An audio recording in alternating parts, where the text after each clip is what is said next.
আজকে আমি তোমাদের সাথে শেয়ার করব ব্রোকলির রেসিপি। তার জন্য ব্রোকলিটাকে ছোটো ছোটো করে কাটা হয়েছে। এখানে আলু কেটে নিয়েছি, আর একটু টমেটো কুচি, পেঁয়াজ কুচি, আদা রসুন পেস্ট, আর পরিমাণ মতো লঙ্কার গুঁড়ো একটু লাগবে, হলুদ গুঁড়ো লাগবে, আর জিরে গুঁড়ো, আর নুন মিষ্টি স্বাদ মতো। চলো তাহলে এবার শুরু করা যাক। ব্রোকলিটা প্রথমে একটু ভেজে নেব।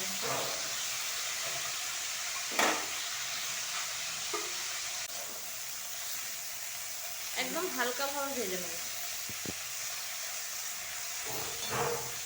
তোমরা চাইলে সরষের তেলেও ভাজতে পারো, আবার সাদা তেলেও ভাজতে পারো।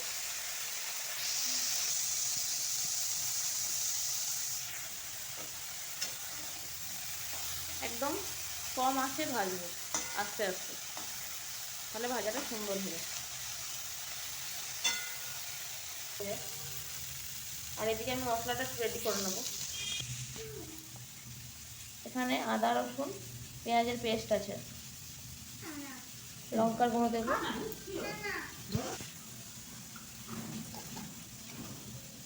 তোমরা যে পরিমাণ মতো যেমন ঝাল খাও সেরকম বুঝে দেবে, হলুদ গুঁড়ো,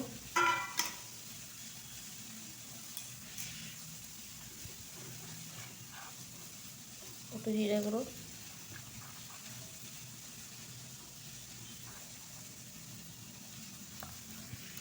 সব কিছু মশলা দিয়ে আমি এখানে পেস্টটাকে রেডি করে নিলাম। এবার আলুটাকে একটু ভেজে নেব।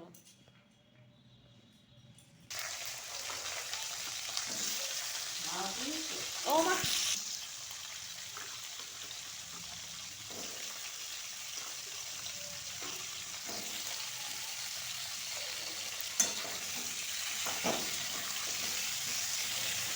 একটু নুন হলুদ দিয়ে নেবো এর মধ্যে।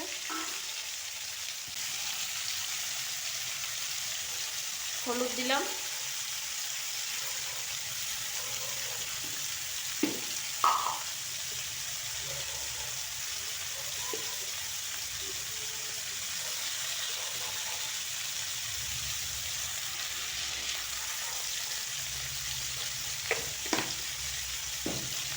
একটু নুন দিয়ে দিলাম, এটা হালকা একটু ফ্রাই হয়ে যায়, হালকা হালকা একটু ছোটো ছোটো হয়ে যাবে। তাহলে নুনটা দিয়ে দিলাম, কারণ এখনকার আলুগুলো একটু কাঁচা তো, তার জন্য একটু জল বেরাবো।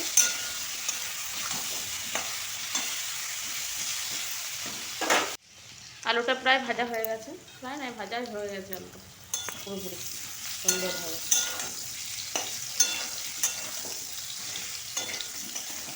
আলুটা ভাজার পরে যে তেলটা পড়ে থাকবে ওই তেলটার মধ্যে আমি মশলাগুলো দিয়ে দেবো। এই কড়াইয়ে যে তেলটা বেঁচে আছে ওর মধ্যে আর একটু তেল দিয়ে দেবো।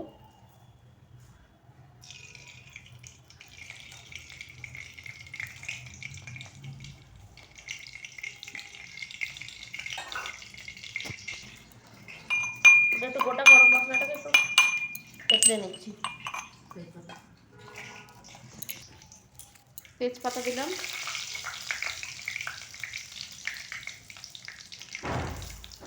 গোটা গরম মশলা,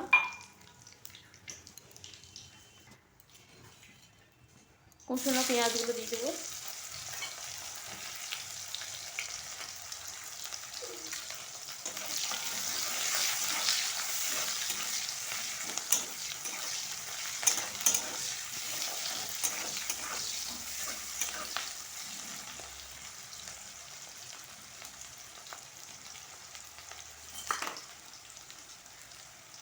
একটু টমেটো কুচি দিয়ে দেবো,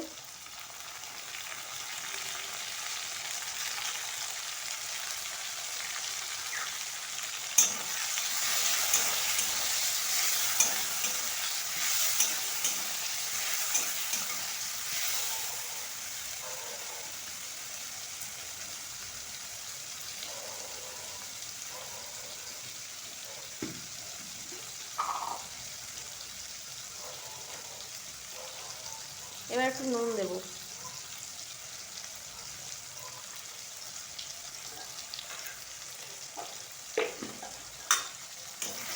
পেঁয়াজের পরে নুনটা দিলে কী হবে, পেঁয়াজটাকে নরম করতে সাহায্য করবে।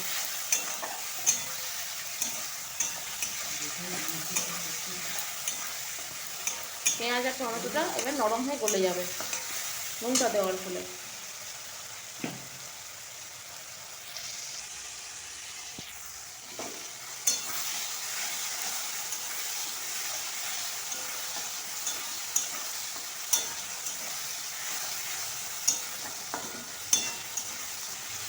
দেখছো তোমার টমেটো এখন গলে গেছে।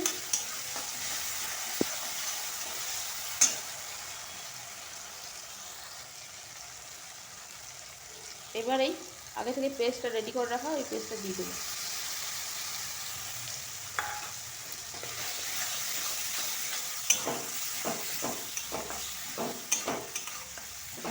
এবার মশলাটাকে সুন্দরভাবে কষবো।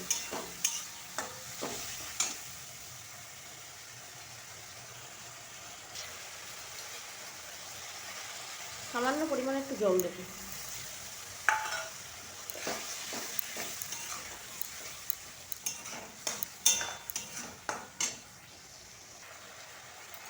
স্বাদ মতো একটু চিনি দেবো।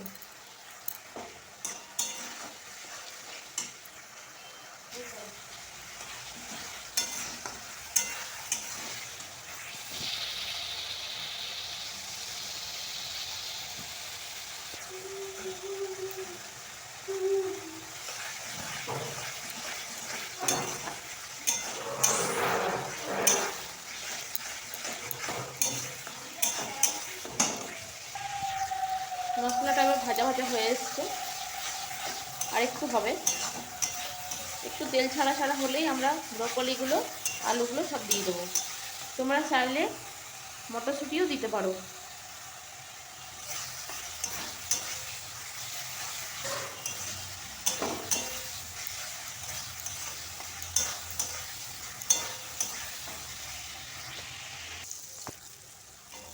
তেল ছাড়তে মশলা থেকে শুরু করে দিয়েছে।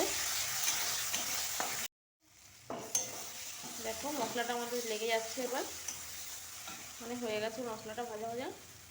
এবার আমরা আগে আলুগুলো দিয়ে দেবো। আলুগুলো দেওয়ার পর সুন্দরভাবে কষবো।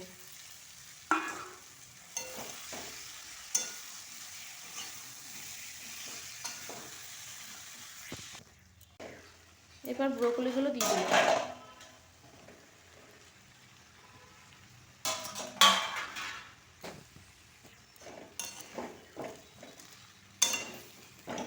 আলু ব্রকলি একসাথে দিয়ে সুন্দরভাবে একটু কষবো।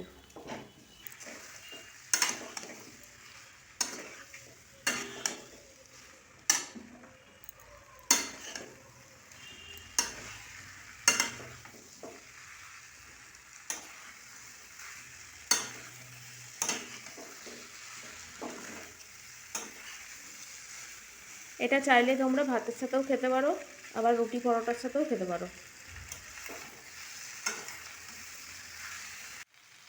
কষা আমার রেডি। এবার একটু গরম জল দিয়ে দেবো।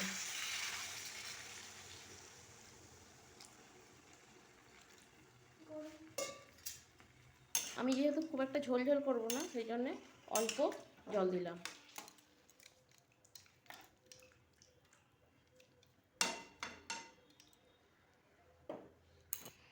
এবার আলুটা সেদ্ধ হওয়ার জন্য ঢেকে দেব। 5 মিনিট হবে, তারপর নামিয়ে দেবো। রেডি হয়ে গেছে আমাদের ব্রোকলি রেসিপি।